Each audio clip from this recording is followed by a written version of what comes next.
Hi, my name is Adam Govea from Chill Tech, and I just want to let you guys know that this is my first video recording or making anything along those lines for WoW. So please don't expect any kind of professional finishes or anything along those lines. But anyway, let's get down to brass tacks. I'm here to just discuss a couple things. WoW right now is the dominant, or one of the dominant MMOs on the market, if not the one dominant outright. And the reason being is WoW has been out for going on 10 years. It came out in 2004 and is considered, probably one of the more seasoned ones simply because of the fact that it has the same business model and it's had for a long time. Most players pay $15 a month and they get access to the higher end content. As opposed to being limited to level 20, you can go up to level 100, you can raid, you can PvP, you can do all the things that everyone else can do, and that's all for the low fee of $15. Now, being a WoW player, I've been playing this game for a long time. Pretty much when it came out, and on and off since then. I played in 2004 and 2006, more or less at the same point in time as everybody else. So I'm a little bit biased in the sense of what I consider WoW to be. At this point in time, WoW is going to continue their business model because they don't really see a reason to change. They've been doing the same thing for a long time, and they've been making a lot of money off of it. I mean, 15 times a couple million people. At the lowest, I think they had maybe 7 million active subscribers, and now they're looking at, let's see, I believe they're at 10 million right now. I think their highest was 12, but right now they're about 10. So it's still a pretty active player base. Now, in that regard, WoW has tried to keep things fresh. They've added things like a couple expansions. There's been approximately 5. We're now in the most recent one, and that is Warlords of Draenor. This is, like I said, the 5th expansion, and it's added a new continent, 10 new levels, as well as graphical overhauls for a lot of the main characters. So, for example, my character here, I play a Blood Elf, and they added things where the character doesn't look as stupid as it once did. It didn't look like it was stuck in 2004. Let me see if I can just go ahead and get rid of the helm, and I'll show you what I'm talking about. Alright, so for example, individual eyeballs in each eye socket, mouth animations, head tilting, the hair designs, a lot of those things that weren't available back then, they've added to try and update things since then. But as well, they've also added things like, additional versions of CMAA and anti-aliasing, which I can show you here. I mean, it goes all the way up to, I believe it's, here we go, SSAA times 2 plus CMAA, which for many people is, a little bit higher end, and for me, if I apply it, let me see how bad it gets. Oh, it's not too bad. We're still at pretty good frames per second. But you would need a little bit more robust computer to run that at this point, because I mean, WoW, although it's not synonymous with a higher end computer or higher end hardware requirements, it has become a little bit more robust in terms of its requirements. I mean, before you get away with just an i3 and maybe 4 gigs of RAM, but not anymore. I tried that the other day on my girlfriend's laptop and it plays like crap. So I mean, for me, I have a i7 2600K and 16 gigs of RAM, GTX 770. So I do all right, and I'll upgrade maybe next year. Right now I'm okay. But the game plays all right, and it does what I want it to. But the main reason for a lot of people to continue playing this game is the community.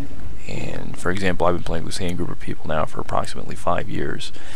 And it's been 5 years of being in the same guild, raiding the same raids, and doing the same PvP, just generic stuff like that.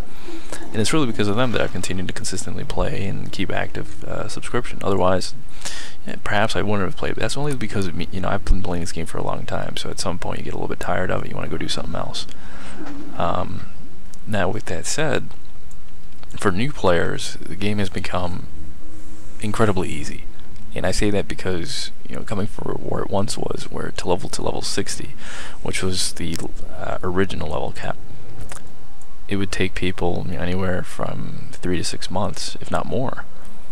Now we're looking at, I can level the tune. In fact, I made a character not so long ago, and I got him to level 90 in approximately, I want to say it was under a month. It wasn't too long or too short of a period. So it's consistently been dumbed down in that respect, and they've taken out a lot of elements that made the game, very difficult. and to the chagrin of some, but to the pleasure of a lot of people. So it is good in that respect.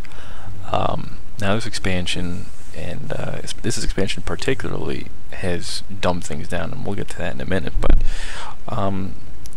for someone, I mean, if you like raiding with other people and like being in guilds, then WoW is definitely one of the benchmarks to try. I mean, certainly you have more graphically intensive games like Guild Wars 2 and the Old Republic, who attempted to dethrone WoW, but haven't really been able to so far in the sense of revenue generated. So they're doing all right. I mean, and of course, if you've been playing this game for a long time, you've been following the story, and the story basically has been the same. I mean, you have the Horde versus the Alliance, and there's always some big bad antagonist that you have to fight, which is the colloquial boss, per se. And for this expansion, it's, let me see if I can get a picture of him. No, it's not going to show up here. Actually, no, wait a minute, I got an idea.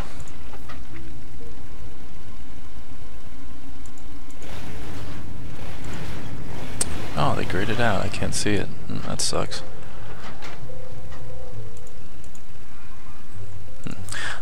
Well, anyway, for the expansion, it is the Warlords. As the title ensures, it's basically the 7 Warlords, and a bunch of them you have to kill. The others may not have to kill. Just things of that nature, and they've also incorporated a more fluid looking for raid ability. Now, what that is, it's basically where a lot of the endgame content, which used to be very inaccessible, used to be for a very small percentage of the WoW playing population, is now more accessible towards everyone. I mean, we're talking about before, back in 2004 and 5, where perhaps there were a handful of guilds that did the endgame content. Now you've got upwards of hundreds of thousands of guilds that can access it. Now, besides that, there's other added elements to the lore. Like, for instance, if you're a Horde character, the War Chief is now Vol'jin. When WoW first came out, it was Thrall. Now it's Vol'jin, the troll. And I'm just going to use them very quickly as to prove a point. Look at the graphical overhaul. Face, individual eyeballs, tusks, everything looks a little bit more fluid than it did before, a little bit more accessible in that respect. Now, again, WoW is not a benchmark graphically intensive game, the likes of compared to Guild Wars 2 or Rift, but it's still, it still looks pretty good. I mean, to me, it still has that cartoony aspect to it, and it's been able to maintain that for going on, 11 years. Now, going back to the earlier discussion, WoW isn't going to change their model. I don't see it for a very long time. Not until numbers dip under 4 or 5 million. But besides that, I highly doubt it.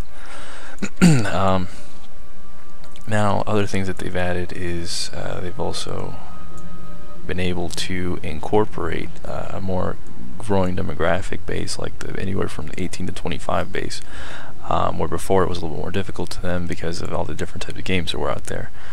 I mean, they've been able to just expand into that field and keep their subscriptions up, because subscriptions before this expansion were actually dipping a little bit lower than they had been before. But now they're not doing too bad. I mean, they're around hovering around 10 million. So 10 million times $15 a month, you do the math, you're going to get a lot of money there. And I mean, really, that's been their bread and butter, and they're not going to move it, at least not anytime soon. Now, going on to another topic, how WoW can incorporate the average user. Well, let's say I'm someone who hasn't played WoW before. Like I said before, it is really accessible for the average individual. And, I mean, even towards the endgame content, it's still accessible, and you can even join things like, for instance, Looking for Raid. Looking for Raid is wonderful tool if you want to just raid sporadically, or if you're not sure how to raid, you can join Looking for Raid. And if you watch some of the videos online on how to, what to do in those boss fights, it's not that hard.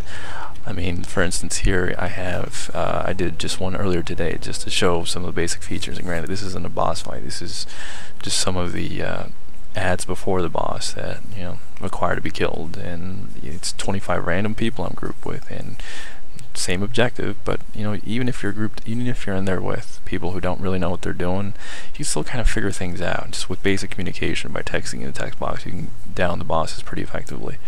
So it's not too bad. Now, with that said, in some cases it can be a little bit aggravating, because you do run into people who don't know what they're doing whatsoever and refuse to learn, so it becomes a little aggravating, and you can't really yell at them because, again, this is, after all, online, so it's not necessarily something where they can be penalized. But I mean, it's still pretty accessible, and you know, let's say you started playing WoW tomorrow, and then in a couple of weeks you level the tune to 100. Doing LFR is something that everyone else can do, and it's not too hard to do. And I mean, there's different ways to enjoy it too. I mean, you've had the additions of new classes with the past couple of expansions, so they've tried to keep things fresh with that or a new race. I mean, and the endgame content's still pretty fresh. Like for me, the raids in this expansion have been some of the more entertaining ones that I've seen in a long time. Just this place, the Blackrock Foundry, has a lot of cool fights. It has one fight that's got trains, and you have to dodge the trains while trying to kill a boss and kill the ads. It's pretty good, but it's been fairly consistent overall, and I can't wait to see what they'll do with the next patch. Now going forward, I think they'll be able to maintain that type of level of consistency because they have a good fan base, they have a good QA community, and they always bring in more testers, even people that, you know, just love WoW and want to improve it. And you know, that's always been the case, so it's very happy about that. And now hardware wise, like I said, it's not a very demanding game, so you'll be alright. Now cons, this is something I wanted to touch on. Cons for this game is, I mean, for me personally, I've been playing this game way too long, and I've done pretty much everything there is to do.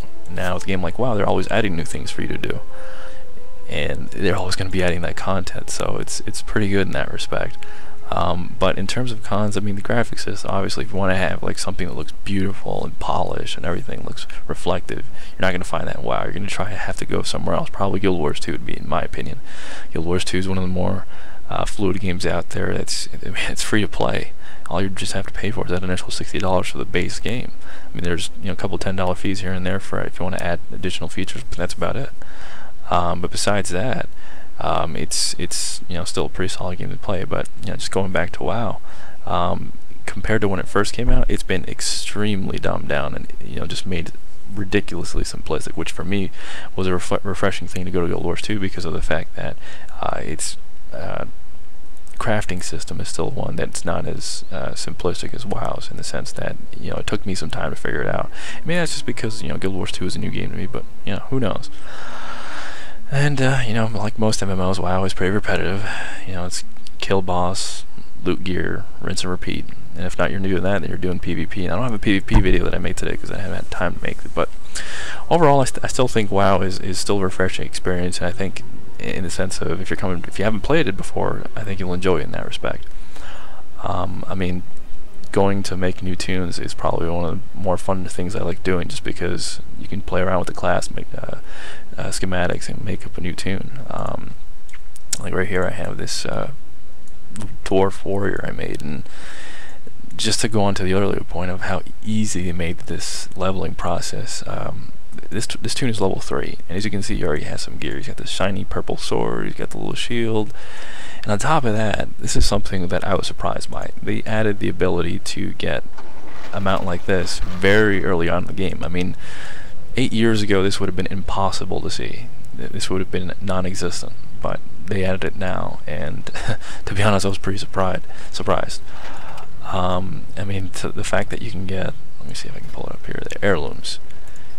You can get almost every type of gear available you can get as heirloom item. Now, what heirloom item is basically an item that scales with you as you level, so every couple levels it'll increase in stats, and it also gives you experience gains. As you can see right there, experiences gained by increases gained by 10%, and 10% is a robust number.